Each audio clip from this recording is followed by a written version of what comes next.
Výborně, pojď! Sám! Jondro!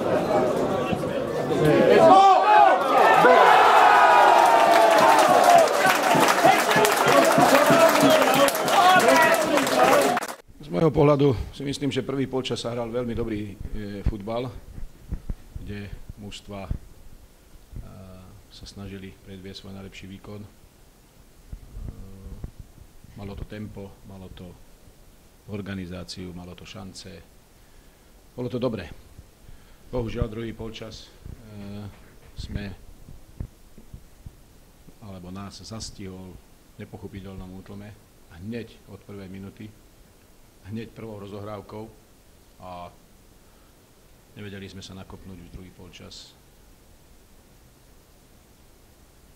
Trošku v závere možno, keď už domáci kontrolovali priebeh zápasu posledných 10 minút, ale to už boli také zúfale pokusy z našej strany, ktoré nemohli priniesť úspech. Musíme si to rozobrať, vydiskutovať si to v kľude doma. Super nás za to potrestal, využil ten náš útlm a zaslúžene vyhral, k čomu im gratulujem. Dnes sme nemali lavičku a nevedel som, akým spôsobom mužstvo nakopnúť druhý polčas. Cez polčas sme si vysvetlili veci, povedali sme, čo chceme hrať druhý polčas. Chceli sme hrať to, čo sme hrali od 5. do 35. minúty. To sme hrali výborný futbal, kde sme domáci do ničoho nepustili, kontrolovali sme hru a mali sme príležitosti. Potom prišla jedna chyba, ktorá nakopla domácich a z toho prišli 2-3 šance v závere prvého polčasu. Po našej chybe. Sú hrubá chyba, Simčevič strata lopty v strede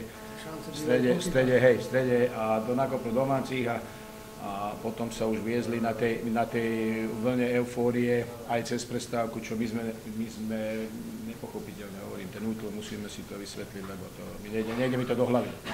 Láco to vystiel dobre, bol to dobrý zápas, si myslím, majú dobré mužstvo, len ten druhý polčas, neviem, to je ich problém, čo sa stalo, my sme trošku dali loptu na zem, a ja sme to podržali a zrýchli sme hru a si myslím, že zaslúžene sme zvíťazili. Na tom zlom teréne sa snažili chlapci jeden aj druhý hrať, ale strašne to je hrbaté, ťažko sa tam hrá. Ale si myslím, že bol to dobrý zápas, druholigový.